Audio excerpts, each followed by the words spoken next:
Good morning Mansi. थोड़े मिले जुले संकेत आते हुए दिख रहे हैं। जैसा आप बता रही थी, एशिया के बाजारों में आपको सुस्ती दिख रही है। एसजीएक्स निफ्टी भी करीब 50 पॉइंट इस समय नीचे है। परसेंटेज वाइज तो ऐसी बड़ी गिरावट नहीं है, पर थोड़ी सी आपको मिली जुली या सुस्त चाल आप कह सकते हैं ग्लोबल मार्केट से आती हुई दिख रही है। चीन पर रखिएगा नजर, क्योंकि खबरें ये आ रही हैं कि एवरग्रांड को जो बॉन्ड पेमेंट करना था उसमें उसने कई सारे लेनदारों को अभी तक बॉन्ड पेमेंट नहीं किया है। तो ये एक चिंता है जो बाजार पर हावी रह सकती है। इसके अलावा अगर आप देखें तो कल अमेरिकी बाजारों में हालांकि संकेत अच्छे आ रहे थे, शुरुआत भी अच्छी हुई, पर फिर थोड़ा मिला जुला एक्शन आपको आते हुए दिखा। डाउ पर करीब हमने 90 अंकों की बढ़त देखी है, पर ऊंचाई से 200 अंक फिसल कर डाउ बंद हुआ।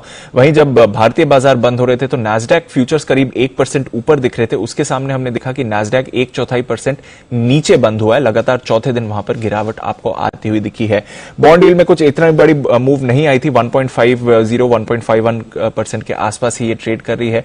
इसके साथ ही स्मॉल कैप इंडेक्स में भी आपने करीब 1/4% की गिरावट आती हुई देखी है। तो थोड़ा सुस्त सेशन था अमेरिकी बाजारों के लिए।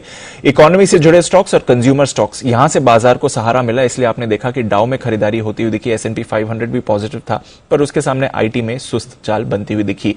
काफी अहम 1-2 दिन होने वाले हैं अमेरिकी बाजारों के लिए। एक तो जो उनकी कर्ज सीमा है उसकी आज डेडलाइन है। यूएस कांग्रेस ने तो अप्रूव कर दिया है कि कर सीमा की डेडलाइन को बढ़ाया जाए, पर इस पर सेनेट की मंजूरी अभी बाकी है। तो वहां पर नजर रखनी पड़ेगी कैसा डेवलपमेंट होता है। इसके अलावा आज साप्ताहिक बेरोजगारी के दावे आते हुए दिखेंगे। करीब 3,35,000 का अनुमान बाजार लगाकर चल रहा है। इसके साथ ही यूएस Q2 जीडीपी के फाइनल आंकड़े आने वाले हैं। तो काफी सारा डेटा ड्रिवन डे है, इवेंट ड्रिवन डे है, नजर रखनी पड़ेगी ग्लोबल मार्केट्स पर।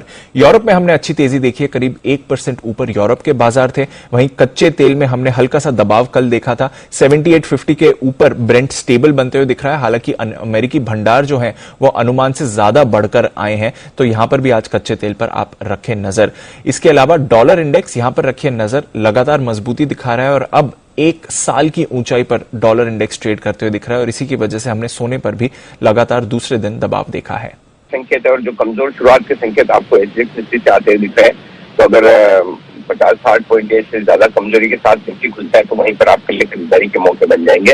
चिंता की कोई खास बात है नहीं। तो मुझे लगता है कि रेंज बाउंड मार्केट रहेंगे और गैप से खुलने पर आपको खरीदारी करनी है।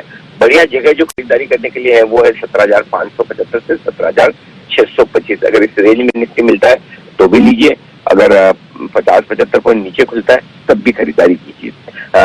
रेंज बाउंड रहेंगे तो ऐसे में जाहिर सी बात है निचले स्तरों से रिकवरी भी आने की पूरी उम्मीद है। लगातार पिछले 2 सेशन से 17,600 के आसपास सपोर्ट ले रहा है। फ्रेश कमजोरी आपको तभी महसूस करनी जब 17,550 के नीचे निफ्टी ट्रेड करना शुरू करे। संभावना कम है, लेकिन पिछले 2-3 दिनों के उतार चढ़ाव और आज की मंथली एक्सपायरी के चलते हम किसी संभावना से इनकार नहीं करते। तो इसलिए 17,550 टूटे तो ही आपको थोड़ा सावधान होना है। अदरवाइज डे ट्रेडर्स को कहीं चिंता करने की जरूरत नहीं है। और 17,575, 17,625, 50 पॉइंट की रेंज 100% खरीदारी की है। ऊपर कितना जा सकता है?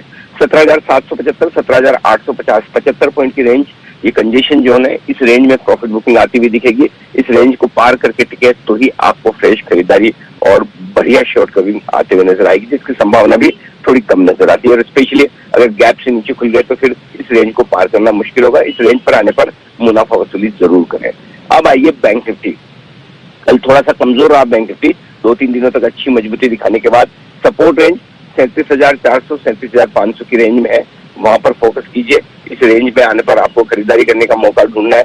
और ऊपरी सौ पर 38,000 लगातार 2 दिनों से हमसे पार नहीं हो पा रहा है बैंक निफ्टी पर, तो 37,950, 38,100, ये 150 पॉइंट की रेंज ऐसी है जहां पर आते ही बैंक निफ्टी में प्रॉफिट बुकिंग आएगी। तो 37,900 के ऊपर से ही मुनाफा वसूली करने के बारे में सोचते रहे और थोड़ी प्रॉफिट बुकिंग करके फिर से निचले स्लो का इंतजार करें। तो अभी उम्मीद रेंज बाउंड मार्केट की है। अगर कोई बड़े डेवलपमेंट आपको डाउ फ्यूचर्स में होते दिखे या फिर एक्सपायरी की वजह से, तो फिर उस हिसाब से आपको रेंज के ब्रेकआउट का इंतजार करना है। अदरवाइज यही आज के लिए